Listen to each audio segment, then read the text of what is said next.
Reka nongere mbaha ikaze ku ijambo ry'umwimerere. Karibu mbaha ikaze ku ijambo ry'umwimerere. Germain Muhirwa. Shalom Bashem Elohim Eloheyi Avraham Yitzhak Yaakov ba Yeshua HaMashiach.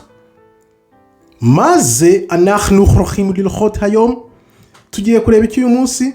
Tugiye kureba umugore wa mbere uvugwa ko ashobora kuba ari we wayo umugore wa mbere wa Adam, Lilith. Ese nibyo koko? Hari umugore wabayeho mbere, abo umugore wa Adam byagenze gute mbere ya Eva? Ibyo bintu byagenze gute? Mbere yo kubyinjira muri reka maze mbashimira ukomeje kwiyandikisha muri benshi cyane. Subscribe na utariyandikisha. Kandi like kugira ngo ubutumwa bugere ku bantu benshi cyane nkuko dukomeje gushakisha ukuri. Kubera iki rero iyi nkuru ngiye kwikoraho? Mbere ya byose reka maze mbasuze mu izina ry'Uwiteka Imana ishobora byose, Imana ya Abraham, Isaka na Yakobo, kubw'umwami wacu Yeshua HaMashiach benshi bita Kristo. Tugiye gukora kuri iyi nkuru ya Lilith. Bivugwa ko ashobora kuba ari umugore wa mbere wabaye umugore wa mbere wa Adam. Ese ibyo bintu byabayeho nibyo koko? Nta yindi mpamvu ngiye kubikoraho iyi video, nuko hari umukunzi w'ijambo ry'umwimerere wamyambwira ati uzadushakira inkuru ya Lilith uvugwa ko ashobora kuba wabaye umugore wa mbere wa Adam. Utubwire uko byagenze, turashaka kubimenya.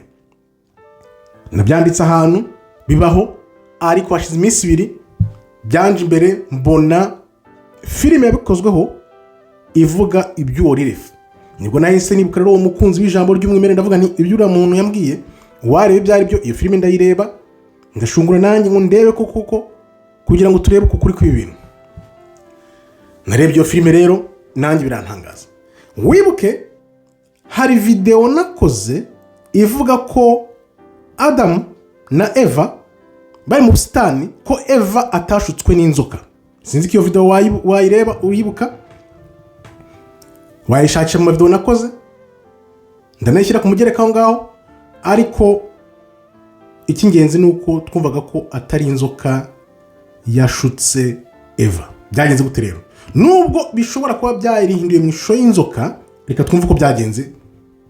Niyo mbonera ko tugomba gucukumbura ukuri tukumenya. Lilith na Adam, ese ni umugore wa mbere?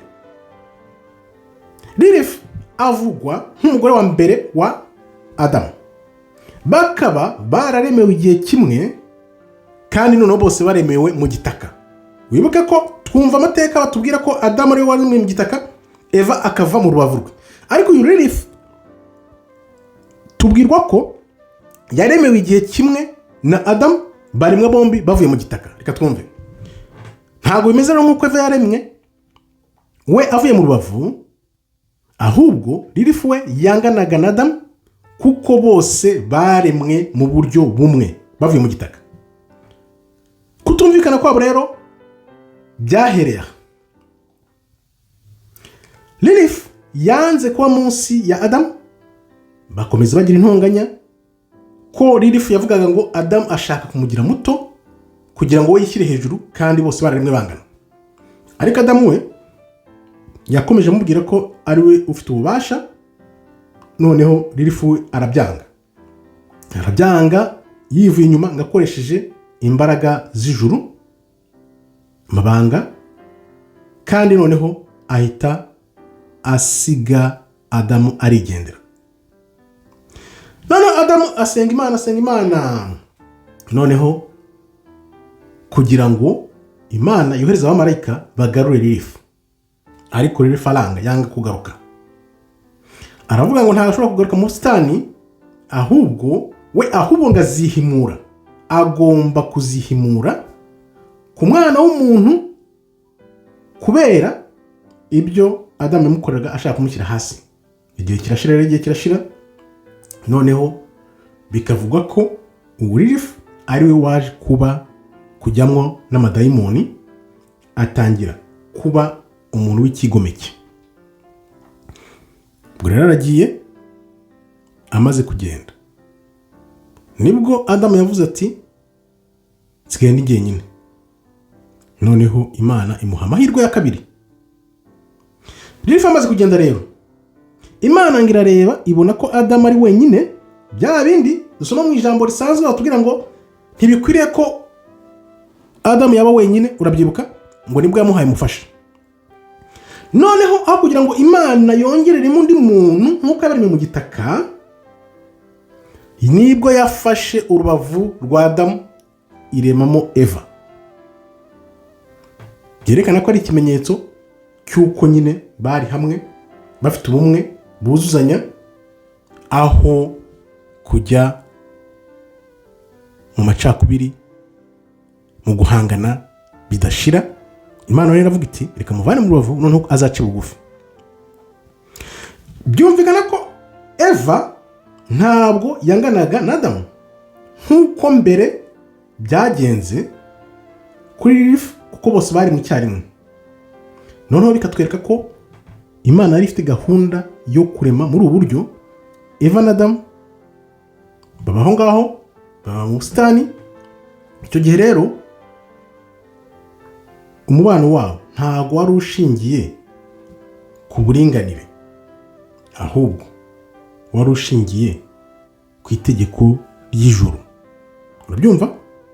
Urumva rero ifu yagiye ku barimwe bangana, ngo bagomba kungana, aribyo bya bindi wenda wasanga bavuga ngo uburinganire, ibintu byose burya bigira inkomoko. Noneho Eva remera aciye bugufi ayobowe na Adamu. Reka turebere icyabaye. Niki cyabaye? Kuki aya mateka yari rifite tutayumva muri Bibiliya? Ariko noneho ubwo tugiye kubireba ko byagenze, nuko nabibonye muri iyo filime, ugashungura ugacishiriza wumva uko byagenze. Turaza kumva uko Lilith yaje kugaruka, uko Eva yaje kugwa mu mutego bakarya kuri urwo rubuto. Aya mateka rero ya Lilith njye nasanze afite ireme, kuko icyo ngiye kukubwira uko byagenze nawe urahita umbwira. Lilith rero yaravuze, wibuka ko yavuze ko azihimura, akazihimura ku kiremwa muntu. Byagenze gute rero? Yaragarutse aza mu busitani, atangira kwiyegereza Eva, amubwira ko ibintu uko biri atari ko bigomba kumera.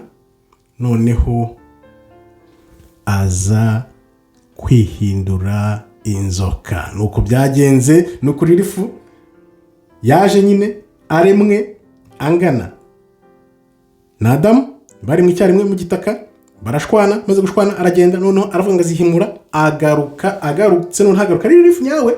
Noneho nyuma kugira ngo yegere Eva neza, aza guhinduka inzoka kugira ngo amushuke. Nuko nguko ikintu cy'inzoka cyaje.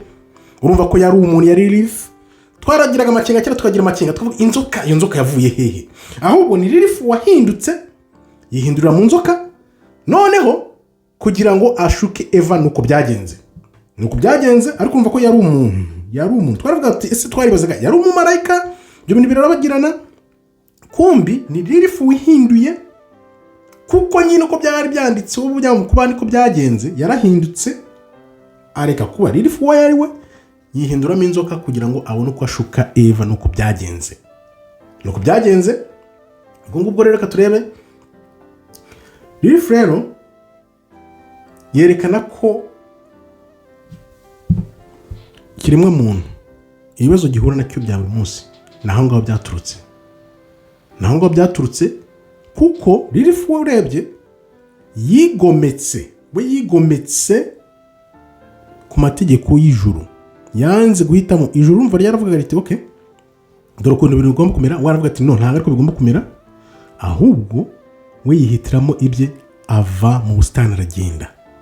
Kandi ubundi Adamu ntabwo ubundi yamubangamiraga cyane ngo amwereke ko no, twari twese tungana, ariko dore ndi umugabo uri umugore, nubwo twari tumeze kimwe, ariko hagomba kubaho oda.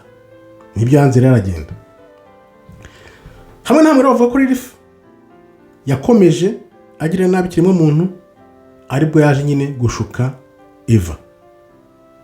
Eva ari we wari umufasha wa kabiri wa Adamu.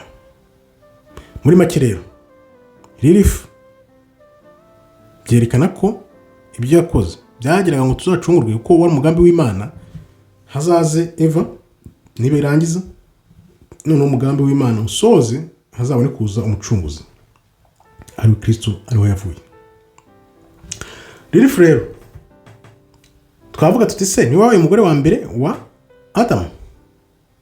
Hano hantu kubera ko amateka tutubwira neza urumva baragoreka bakavuga ntibakubwira aho inzoka yavuye, ntibakubwira uko byagenze. Ya video twakoze tuvuga ko ntago yari inzoka, urumva ko bino byemeza ko Lilith uwo nguwo kuba tutanabizi. Urumva babikoze ama video bakora ibintu byinshi cyane, urumva ibi bintu bifitano bituruka ntago bishobora kubyuka gutya ngo byiture hejuru y'abantu gusa.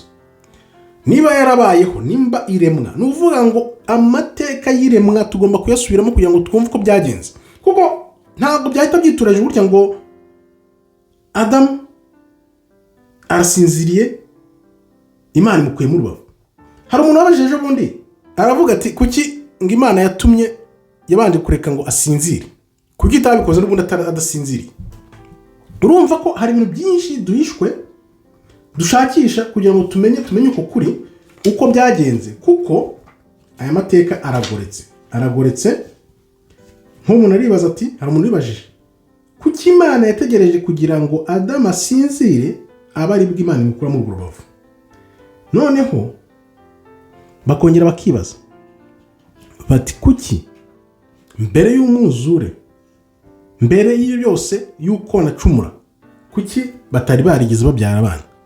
Ahangaho wavuga uti wamusubiza uwo nguwo twari gushaka ko Imana, ariko twibande kuri Lilith, tugaruke kuri Lilith uwo nguwo n'uwo mukunzi w'ijambo ry'umwimerere wavuze ngo reka tubirebe ibintu. Urabona ko bishobora kuba bifite ireme, twese turashakisha ukuri, ntabwo twita tubyemeza 100%, ariko ngiye nizera ko uko iminsi igenda yicuma ibintu bizaza hanze.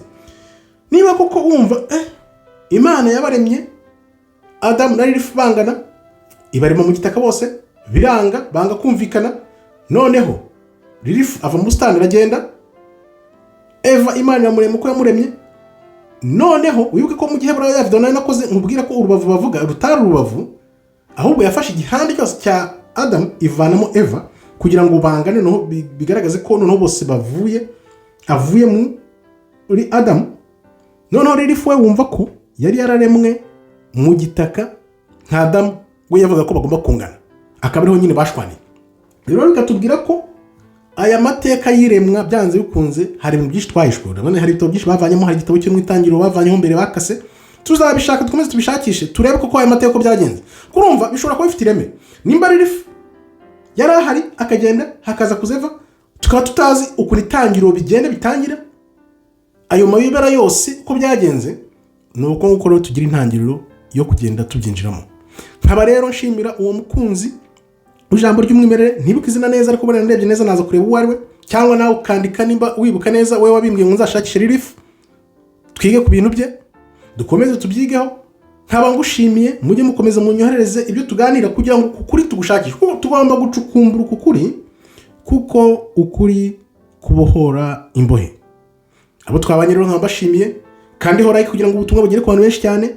Abakomeje kwiyandikisha namwe birangaragariza urukundo mufitiye ukuri, munyote ukuri amanywa nijoro. Nawe utariyandikisha subscribe kugira ngo noneho dushakishe ukuri twive inyuma, maze ukuri kubature imbohe. Nkabashimiye rero, Imana ikomeze ibarinde. Shalom, toda haba tov meyo.